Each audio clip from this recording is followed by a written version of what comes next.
Stephen A., I say I'm going to start with you. Which 2-0 team is least likely to make the playoffs? The Vikings, the Bucks, or the Seahawks? I'm going to say the Vikings, man. Look, man. Look, fellas, man. Look, yeah, hey. I know that what we see from Sam Darnold is impressive. I get it. I understand. But I will remind y'all that week 1 was against them damn Giants. That's like a bye week, okay? Going up against them or the Carolina Panthers. And by the way, I'm here in Charlotte, North Carolina. I'm down the hallway from Paul Feinbaum Studios, okay? I'm invading his territory, all right? Okay? I'm here in Charlotte, North Carolina. They got to have something to talk about in this town because football damn sure ain't one of those subjects, okay? I mean, that's like a bye week for anybody else. And the only team that's comparable in their purgatory is the New York Giants at this particular moment in time. All right, so you beat them week 1. You did beat San Francisco in week 2. I got to give it to you. Christian McCaffrey didn't play in that game. Debo Samuel's going to be out. You know what I'm saying? He's not 100% healthy. We get all of that. But in the end, I'm going to give credit where credit is due. I saw that chip pass Sam Darnold threw to Justin Jefferson, 70 yards in the air. It was very, very impressive. I also saw Sam Darnold over the previous 6 years. I'm not a believer as of yet. I'm not rooting against him. Nice kid. Got a real big arm. I get all of that. But I'm not sold on what I'm seeing yet. Now, I know a lot of people are because Kevin O'Connell can really, really coach. And his staff is considered an exceptional coaching staff. And I get that. And maybe we're seeing a new Sam Darnold that we're going to be able to revere for years to come. I'm just not sure, guys. Not yet. Not over the... Okay. Well, let's talk about this, though, then. Because you want to say the Minnesota Vikings only beat the Giants. Something that I've talked about in the past. The Buccaneers beat the Commanders. Okay? Also a very bad team, at least going from last year and now into this year. New coaches, rookie quarterback. Like, what are we talking about? Like, that was an easy win for the Buccaneers. The Seahawks beat week 1 the Denver Broncos, right? Rookie quarterback, Bo Nix, Sean Payton. That offense was not necessarily humming along either.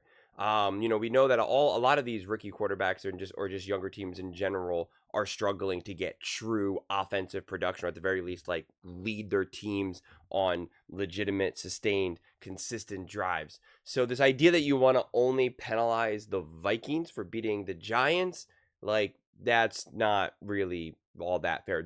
Those low Giants that Stephen A is saying, they almost beat the Commanders, and they were down their kicker. Okay? So let's not act like only the Vikings are just beating these bad teams. And yeah, they then beat the 49ers, which, even being down Christian McCaffrey, is better than who the Seahawks beat. Okay? Right? Like, they just are. And the Buccaneers, they beat the Lions, who are not playing good at all. They're just not playing good football. And I'm not going to get into the whole conversation between the Buccaneers and the Lions and this or that, because I do believe the Lions are a good team, but they clearly did not play good football. And it wasn't because the Buccaneers disrupted them. Okay? It was just because the Lions played bad football. There's just no other way to really put it.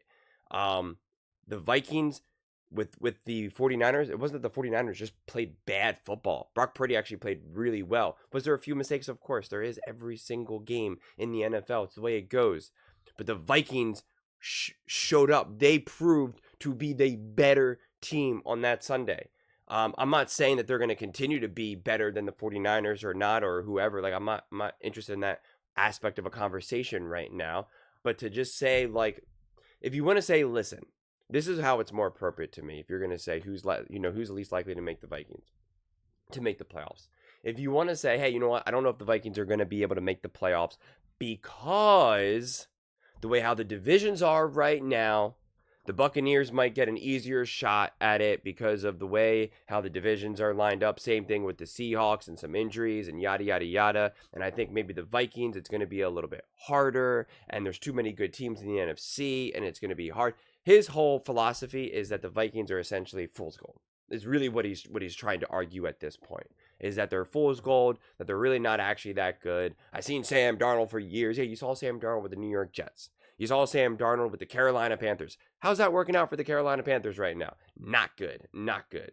Who would the Jets be without Aaron Rodgers? Certainly nowhere to be found, that's for sure. It's even a question mark right now. Who are they going to be with Aaron Rodgers? So, yeah, I don't really actually care what Sam Darnold did years prior at this point. I really don't.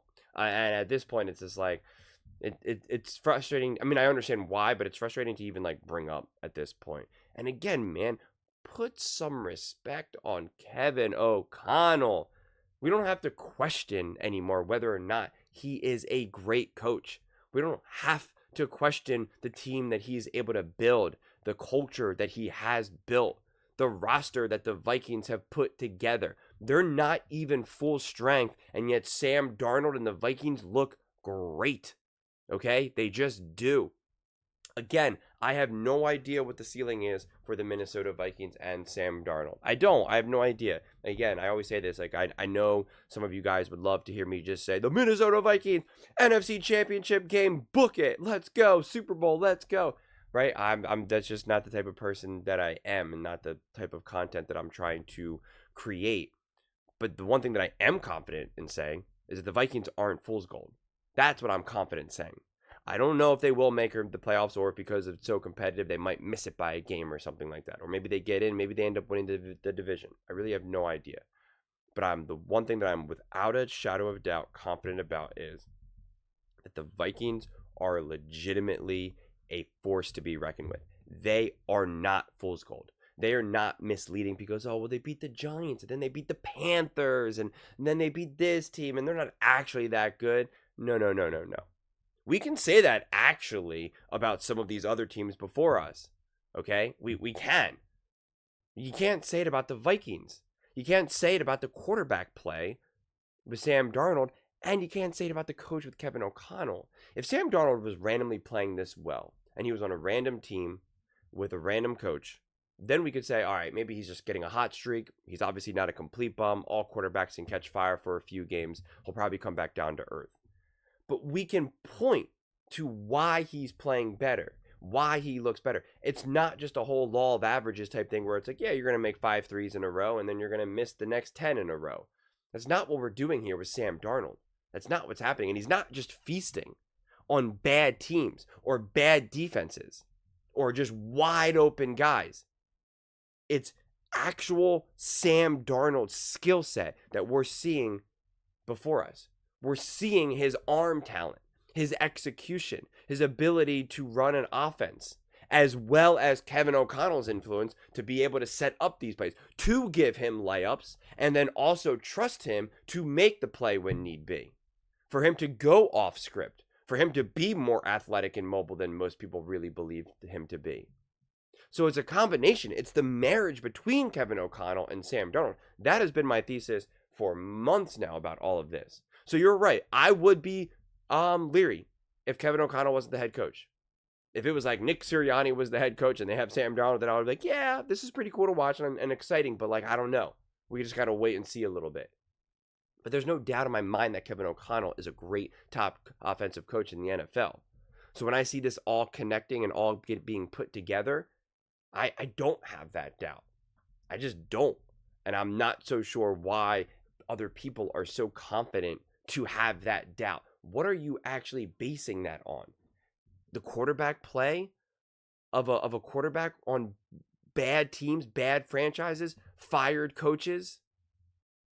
Like, I don't know like where you can be more confident in that analysis versus who a quarterback is or who a team is with a great coach. That's where it does not make fundamental sense to me. That's where I'm just kind of like, the logic is flawed. If we have to guess between two scenarios, what are you going to guess? That the quarterback looks good and the team looks good when you have a great coach together, or the quarterback, how he played for the 6 years prior when he was with bad teams, no one on the roster to help him out, no coaches, bad ownership, bad decisions, start to finish. Like, what's the answer there? It's obvious. It's very obvious. So this is actually kind of a fun running take with Stephen A, because he doubted them against the 49ers. And then, of course, the Minnesota Vikings won. And Sam Darnold looked legit. So, no, this is not fool's gold. And he has in big, bold letters, I'm not sold on Sam Darnold, exclamation point, with like the big bright eyes emojis. And it's like, come on. You know what? It's all good. I actually enjoy you doubting Sam Darnold, because then you're gonna have to just keep saying, I don't believe it. I don't believe what Sam Darnold looks.